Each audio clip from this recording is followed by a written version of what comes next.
Fala concurseiro, fala concurseira. Louvo a Deus por mais essa oportunidade de preparar esse vídeo para ajudar aí nessa fase de recurso, né, do concurso do antigo IGPREV, né, do IGPPS.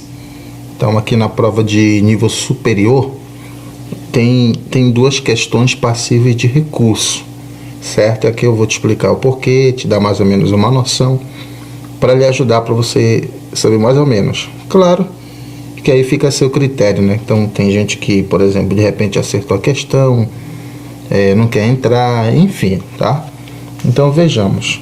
Essa prova aqui que eu estou tomando como modelo, tá? Então a prova aqui, ó, cargo 3, técnico previdenciário a nível superior completo, ok? Então tipo 1 de prova, tá aqui, ó, para não ter nenhum problema, ok? Então para cada cargo aí, para cada tipo de prova tem um gabarito específico, é muito importante. Quais são as duas questões, professor Alessandro? Questão 3, cujo gabarito, né, preliminar que a banca atribuiu a alternativa C, e a questão de número 9, que a banca colocou como gabarito correto a alternativa B. Só lembrando, você que ainda não se inscreveu no meu canal, professor Alessandro, ó, peço para que você se inscreva, deixa aí o seu like, o seu comentário, a sua sugestão, e acompanhe lá no meu perfil no Instagram, tá aí o endereço. Antes de a gente ir para as questões, deixar aqui essa tela para você. É muito importante que você leia o edital, no caso, no que diz respeito à questão do recurso, saber o que tem que ter, o que não pode colocar, enfim. Então é mais ou menos aqui, ó, esse é o modelo de recurso que eu utilizo para esse tipo de recurso, para reverter essa situação, né? Tentar anular a questão ou mudar gabarito. Então esse aqui é um exemplo de recurso que eu utilizei para uma outra situação que foi deferido, tá? Vou deixar aqui. Você não vai precisar, por exemplo, ter esse tamanho aqui todo, tá, gente? Até porque as questões que tem aqui não necessita tanta explicação. Tem muita questão aqui que é básica, certo? Então é mais ou menos o que tem que ter no seu recurso, tá? Uma introdução, fundamentar de maneira objetiva e tal. A banca não necessariamente indica, né, referência bibliográfica, mas é importante que você coloque, até porque pelo menos as duas questões que eu estarei explicando aqui posteriormente, elas precisam de uma referência bibliográfica, elas precisam de uma sustentação, ok? Então aqui é mais ou menos um modelo de recurso aí que você pode utilizar, tá? Tem outros aqui também. Assim, é uma garantia que a banca vai deferir o recurso? Banca Setup, tá? Tem, por exemplo, questão de língua portuguesa da prova da SEMA, né? De outro concurso, que coisa assim que a gente considerou que, e pelo estudo linguístico também, coisa que é errada, mas a banca resolveu continuar no erro. Então normalmente tem essa questão da vaidade. No caso, banca pequena como ela, então às vezes não quer fazer deferimento de recurso, mas é um direito seu, não custa nada você tentar, né? Não quer dizer que o recurso vai ser indeferido de qualquer forma, não. Também vocês têm que entrar com o recurso, até para as bancas, né, entenderem que elas não são deusas, né, que elas não são 100% corretas, né, senão não teria essa fase de recurso. Então olha só, primeira questão aí, o texto em si muito interessante, muito bacana esse texto, tenho inclusive esse livro aqui em casa, certo? Comédias para se ler na escola, e aqui quem tem família grande, mais ou menos, já entendeu esse texto mais ou menos muito interessante, que na verdade não seria o título, é a foto, né? Mas poderia ser a confusão por uma foto, né? Para tirar uma foto ali e tal, etc. Enfim, isso aqui você fez lá na prova, creio que você entendeu. O problema qual é? Na questão 3. O gabarito da banca é a alternativa C, como de 2. Beleza, tá? Só que o problema é que a questão também colocou como uma das alternativas o conceito aí de substantivo uniforme, tá? Presta atenção. Beleza, professor. Esse conceito de como de dois gêneros se aplica ali a esse caso, né? De bisa e de bis. Aqui no caso o que vai diferenciar aí é o gênero masculino e feminino, é a presença aí do artigo, né, masculino ou do artigo do gênero feminino. Só que o problema é que, olha só, o substantivo o comum de dois, quando está falando de classificação do gênero do substantivo, é uma subcategoria, porque quando a gente chama aqui da classificação de substantivo uniforme. Tá aqui, ó. Peguei esse esquema aqui, que você pode usar, não necessariamente colocar isso no recurso, mas uma coisa bem básica que se aprende lá no 7º ano, né, na antiga 6ª série do ensino fundamental. Então, nós temos o que em relação ao gênero do substantivo, nós temos os biformes e nós temos os uniformes, né? Então, de biforme, o nome já diz aqui, né? Tem duas formas distintas, para o gênero feminino e para o gênero masculino. E os uniformes, nesse caso, só tem uma forma. Esses uniformes, eles se subdividem em comum de dois gêneros, em sobrecomum em epiceno. Então, eu penso que a banca ela errou quando ela inclui aqui, ó, o substantivo uniforme. Que aí, nesse caso, ela está dizendo que há a possibilidade de ter duas alternativas corretas, alternativa A e alternativa C. Por quê, professor? Porque comum de dois é um tipo de substantivo uniforme. Aqui não tem o que discutir, é conceito, é coisa básica. Tá aqui, ó. Aqui eu vou deixar esse conceito, essas definições aqui. Inclusive, eu vou colocar referência aqui para provar. Tá aqui, eu não vou explicar porque você já estudou isso, né? Biformes e tal. Então, os substantivos uniformes são aqueles que possuem uma mesma forma, não é isso? Única forma, tanto para o masculino quanto para o feminino. E a divisão dele, olha só. Então, aqui mais ou menos seria como falar que os substantivos uniformes, eles são, né, hiperônimos. Então, englobam, eles estão relacionados à questão geral, né, universal. E eles incluem quem, ó? Está aqui o comum de dois gêneros, sobrecomuns e epicenos, correto? Então, quando a banca coloca como alternativa substantivo uniforme, eu penso que ela gera essa possibilidade de a questão ser anulada, porque ela cria essa possibilidade de ter duas alternativas corretas. Haja vista que, como já deixei bem claro, substantivo uniforme é uma categoria e o substantivo, nesse caso aí, como de dois gêneros, é uma subcategoria dos substantivos uniformes, tá? Que quem elaborou esse item dessa questão, o que é que ele poderia ter feito?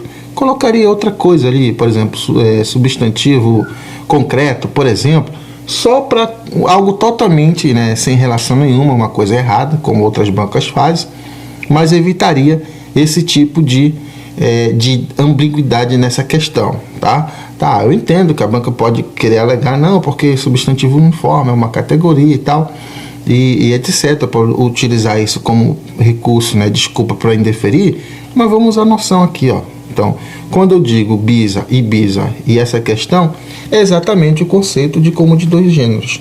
Só que quando eu estou falando de comum de dois gêneros, eu estou falando de substantivo uniforme. Então, são duas coisas que têm relação. Um está incluindo o outro. Por isso, eu penso que essa questão aqui, tá, ela é fatalmente passiva de recurso, por ter a possibilidade de permitir duas alternativas corretas. A alternativa A, substantivo uniforme, e a alternativa C, né, que a banca diz como um gabarito, como comum de dois. Por quê, professor Alessandro? Porque o substantivo uniforme, nesse caso aí, a classificação, né, da língua portuguesa, gramática, né, da normativa da língua portuguesa, coloca os uniformes como uma categoria e o comum de dois gêneros como uma subcategoria. Aqui, pensando nisso, caso você queira utilizar esse tipo de argumentação, estão aqui as referências que inclusive você pode utilizar para esse tipo de classificação aqui, ó, certo? Vou alegar que nesse caso aí a questão tem duas alternativas que podem ser corretas, ok? Outra questão que é passivo de recurso, gente, a questão 9, cujo gabarito que a banca preliminar divulgou, certo? É a alternativa B, ó, tá aqui, ó. Muito boa essa questão. O problema é que houve alguns vacilos aí de quem elaborou esse item. Primeiro, não existe a grafia da palavra subtendido. Subtendido. Formalmente não, tá? Não está no texto.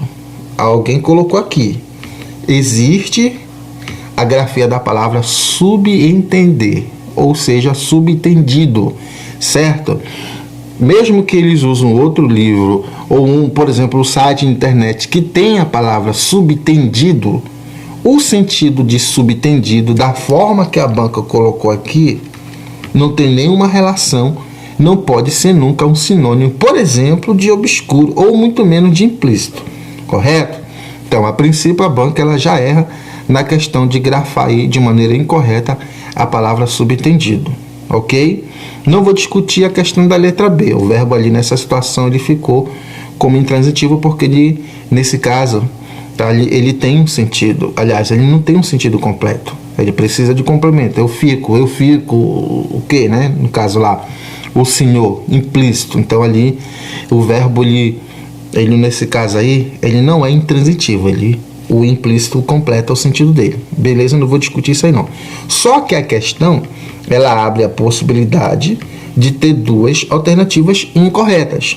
Primeiro, a grafia da palavra subentendido. Você pode pegar, tá aqui, ó, qual é a referência que eu peguei? Não estou pegando nada da internet porque tem banca aí que pega as coisas de internet, às vezes de site, né, que não tem um estudo muito aprofundado da língua portuguesa e provoca falhas. Então eu peguei aqui, por exemplo, o dicionário Roas da língua portuguesa. Esse físico, né, que era para você ter na sua casa, mas eu tenho a minha. Vamos lá. Que é vamos dizer assim, um documento que respalda melhor para você ter uma noção mais ou menos do que é o sentido das palavras, né? Alguns chamam de o livro dos ignorantes, mas na verdade são dos inteligentes. Está aí. Procure lá a palavra subentendido, não tem. Você vai procurar e achar a palavra subentender. Está aqui, ó. E o Antônio Roas, ele explica até o sentido etimológico da palavra, né? Que vem do prefixo sub, e mais aqui o radical, nesse caso aqui, né? Eu vou considerar logo tudo. É o radical, né? Tem a vogal automática, vamos colocar logo o radical aqui, pronto. Tá bom? Para ficar bem curta aí a nossa aula, o nosso vídeo, bem curto o nosso vídeo. Então nós temos aí, ó, subentender. Beleza? Aí vamos lá. Vamos aqui para o texto. Nesse caso, quando você faz a leitura completa do texto, lê, relê várias vezes, o que é que você observa, né? Que no caso o bisavô, é que ele estava já entre morre e não morre e tal, etc. Tá? Então o texto, a foto, né, como eu digo, acaba virando, fosse outro título como a confusão entre família por causa de uma foto. O que acontece? Ele lá no final, o que é que ele faz? Tá? Já que ninguém queria sair da foto, já que alguém queria ficar na foto, coisa de família grande, gente, isso aí muito bacana, esse texto, uma pegada muito interessante, né? Então, alguém quer tirar uma foto com um idoso, com uma pessoa, né? Só que aí tem as discussões, né? Tem a questão da toxicidade em relações familiares, que isso é normal, a família grande. Não era para ser, mas é normal, infelizmente. E aí o que acontece? Fica a discussão, quem vai, quem não vai, quem tira, quem põe e tal, etc. O que é que ele faz lá, o senhor? Então, o seu Domício, o que é que ele pega? Pega lá a câmera, não é isso? E vai bater a foto. Aí alguém ainda questiona, papai, o senhor tem de sair na foto, senão não tem sentido. Aí olha só, o idoso inteligentíssimo, né? Eu fico implícito, disse o velho já com o olho no visor. Beleza, dá para entender muito bem isso aqui, tá? De vez em quando eu já até usei esse tipo de expressões aí, esse tipo de expressão, mesmo porque ele cabe nesse contexto. Então, por exemplo, vamos lá, sentido 1. O velho inteligente, ele entende que alguém bateu a foto. Quem bateu a foto? Fica implícito que foi justamente ele. Haja vista que aqui, ó, é a foto do encontro entre família em que ele é o protagonista. Perdão, sentido 1. Então fica implícito, ou seja, fica nesse caso subentendido.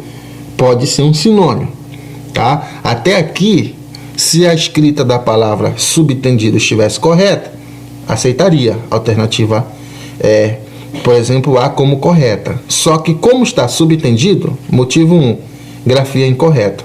Também essa aqui é incorreta. Só que o problema não é aqui com o subentendido, em termos de relação semântica. Em termos de relação semântica, é com a palavra obscuro. Então, o adjetivo da frase, ou seja, o adjetivo implícito, né, pode ser trocado por subentendido. Se fosse por subentendido, poderia, porque são palavras sinônimas. Se você pegar o conceito semântico de sinônimo, em qualquer livro você vai encontrar, gramática, site, eles são bem enfáticos. Sinônimos são palavras que apresentam sentidos semelhantes, não são iguais. Então, implícito, subentendido, esse subentendido aqui, beleza. Então, motivo 1, subentendido não tem. E o motivo 2, qual é? Não pode dizer que a palavra obscuro, não se pode afirmar que a palavra obscuro, ela, nesse caso, pode ser trocada, ela pode substituir, nesse caso aí, a palavra implícito. Então, vamos colocar lá. Papai, o senhor tem de sair na foto, senão não tem sentido. Eu fico obscuro. Como assim? Tá de noite? Não tem luz? Literalmente, não dá para interpretar. E muito menos figurativamente também, a palavra obscuro, ela não se encaixa, ela não pode ser colocada aí, nesse caso, né, como um sinônimo da palavra implícito, entendeu? Nesse caso aí, subentendido poderia, mas obscuro não. Então esse é o motivo maior, porque essa questão aqui, alternativa A, também é alternativa incorreta, e por isso a questão ela deve ser anulada, porque não deve ter duas questões incorretas em uma questão como essa aí, certo? Para tirar dúvida, vamos lá, estou pegando aqui uma fonte segura que você pode usar como referência, o dicionário. Ah, professor, mas ele está um pouquinho velho, lá de 2011. Então pronto, entra aí na internet, pega lá o Aurélio, tá? O dicionário Aurélio online, que é uma outra referência, tá? Ou entra no site só português, por exemplo, procura lá, pesquisa qual é o sentido da palavra, o que é que significa implícito, o que é que significa a palavra subentendido, o que é que significa a palavra obscuro. Você vai pegar, seja literalmente, seja figurativamente, como nesse caso aqui, ó, do idoso, não é possível substituir a palavra implícito pela palavra obscuro, tá? Longe disso. Então fica aí, são palavras que nesse caso a palavra obscuro não tem sentido semelhante com a palavra implícito. Tanto é verdade que está aqui, ó. Então subentender, tá? Então perceber ou compreender o que não está bem claro ou explicado, apenas sugerido. É o que nós chamamos também de implícito, certo? E obscuro, escuro, sombrio, difícil de compreender ou explicar. Aqui o que ele está dizendo, olha, eu vou ficar obscuro. Não, ele não vai ficar difícil de compreender. Ele vai ficar subentendido, vai ficar implícito que alguém bateu foto. Quem foi que bateu a foto? É isso que ele quer dizer, que o idoso quer dizer. Ele é inteligente, cara. Tá? Tá aí, ó. Outro, difícil de compreender ou explicar. Confuso, que não se tornou conhecido, ignorado. Então, por exemplo, a banca poderia dizer, ah, mas está aqui, esse sentido se aplica. Opa, mas não se aplica aqui. Tá? Nesse sentido de conhecido, porque ele faz parte de uma família. Então não tem como alegar. Então veja que nenhum desses sentidos aqui, ó, inclusive o sentido etimológico que vem da palavra, né, do latim obscurus, tá? Em nenhum sentido aí você vê que a palavra obscuro, como eu falei, você não precisa ficar apenas com essa referência, pode pesquisar outras referências, tá? Você vai ver que não se sustenta, tá? A alternativa A como questão correta, como alternativa correta, perdão. Ela também é uma alternativa incorreta, porque a palavra subentendido, ok? Não existe, né, essa forma de grafia na língua portuguesa, ok? Ninguém está falando de variedade linguística aqui, a banca não pode alegar isso, até porque o comando ele é bem resumido, não abre essa possibilidade, ponto. Não tem esse registro subentendido, tem subentendido, ok? E 2, principalmente, qual é o segundo motivo, a segunda razão fundamental é que a palavra obscuro, semanticamente, ela não pode ser considerada como sinônimo de implícito, ou seja, palavras que têm sentidos semelhantes. Presta atenção, não são sentidos iguais, porque sinônimo não necessariamente quer dizer sentido igual. Então, nesse sentido aí, ó, a palavra subentendido, sim, pode trocar por implícito. Agora, obscuro não pode, como eu falei, pelas razões estão aqui. Como eu disse, pode usar aqui essa referência, pode usar essas outras referências que eu falei para vocês aqui, enfim, você pode pesquisar sentido figurado, sentido literal de obscuro, que ele não vai se encaixar aqui nesse texto, em que o idoso quer dizer, não tem sentido. Alguém diz para ele, eu digo, não, mas eu fico implícito, né? Disse o velho já com o olho no visor, ok? Ou seja, ele entendeu que quer dizer o seguinte, ó, já que ninguém quer sair na foto, já que fulano quer e o outro não, já que alguém quer que faça aquilo, vá bater a foto para não sair, enfim, foi uma confusão, digo, ó, eu vou bater a foto e vai ficar subentendido, vai ficar implícito, não obscuro, vai ficar implícito que alguém bateu a foto, e quem foi esse alguém? Foi justamente, nesse caso aí, o senhor Domício. Ok, gente? Então está aí. Essa foi a minha contribuição para você, tá? Deixar aqui essa frase aqui, que você pode confiar aqui no professor Alessandro, só reforçando, ok? Para você aqui não deixar de se inscrever no meu canal, deixar aí o seu like, seu comentário, a sua sugestão. Me siga lá no Instagram. Então estou produzindo muitas dicas de redação, coisas boas aí para lhe ajudar na sua aprovação, né? Nessa prova aí de português e também de redação. Então um abraço aí e até uma próxima oportunidade.